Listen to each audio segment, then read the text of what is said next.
जय श्रीमन्नारायण। नमस्कार दोस्तों, आज मैं एक भक्त और नारद मुनि की कथा सुना रही हूँ, आप सुनिए। एक बार नारद मुनि जी ने भगवान विष्णु जी से पूछा, हे भगवान, आपका इस समय सबसे प्रिय भगत कौन है? अब विष्णु जी तो भगवान हैं, तो झट से वो समझ गए अपने भक्त नारद मुनि की बात और मुस्कुराकर बोले, मेरा सबसे प्रिय भगत उस गांव का एक मामूली किसान है।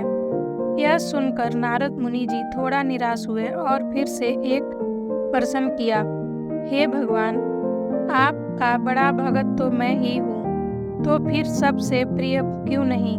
भगवान विष्णु जी ने नारद मुनि जी से कहा, इसका जवाब तो तुम खुद ही दे दोगे।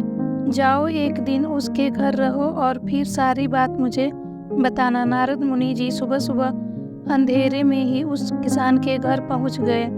देखा अभी अभी किसान जगा है और उसने अब से पहले अपने जानवरों को चारा वगैरह दिया, फिर मुंह हाथ धोए दैनिक कार्यों से निर्वृत्त हुआ, जल्दी जल्दी भगवान का नाम लिया और रूखी सूखी रोटी खाकर जल्दी जल्दी अपने खेतों पर चला गया। सारा दिन खेतों में काम किया और शाम को वापस घर आया। जानवरों को अपनी अपनी जगह बांधा, उन्हें चारा पानी डाला, हाथ पांव धोए, कुल्ला किया, फिर थोड़ी देर भगवान का नाम लिया, फिर परिवार के संग बैठकर खाना खाया और कुछ बातें की और फिर सो गया।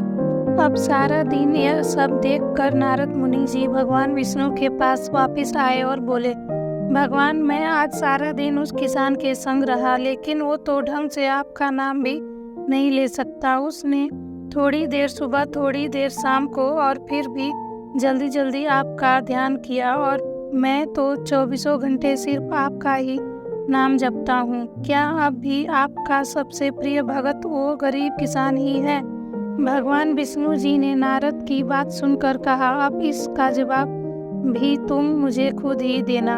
और भगवान विष्णु जी ने एक कलश अमृत से भरा नारद मुनि को थमाया और बोला, इस कलश को लेकर तुम उन तीनों लोकों की परिक्रमा करके आओ, लेकिन ध्यान रहे, अगर कि एक बूंद भी अमृत नीचे गिरा तो तुम्हारी सारी भक्ति और पुण्य नष्ट हो जाएंगे। नारद मुनि तीनों लोकों की परिक्रमा करके जब भगवान विष्णु के पास वापस आए तो खुश होकर बोले, भगवान, मैंने एक बूंद भी अमृत नीचे नहीं गिरने दिया। विष्णु भगवान ने पूछा, और इस दौरान तुमने मेरा नाम कितनी बार लिया, मेरा स्मरण कितनी बार किया? तो नारद बोले, अरे भगवान जी, मेरा तो सारा ध्यान इस अमृत पर था, फिर आपका ध्यान कैसे करता? भगवान विष्णु ने कहा, हे नारद, देखो, उस किसान को अपना कर्म करते हुए भी नियमित रूप से मेरा स्मरण करता है, क्योंकि जो अपना कर्म करते हुए भी मेरा जप करे वो ही मेरा सबसे प्रिय भगत हुआ। तुम तो सारा दिन खाली बैठे ही जप करते हो, और जब तुम्हें कर्म दिया तो मेरे लिए तुम्हारे पास समय ही नहीं था। तो नारद मुनि सब समझ गए और भगवान के चरण पकड़कर बोले, हे भगवान, आपने मेरा अहंकार तोड़ दिया, आप धन्य हैं। जय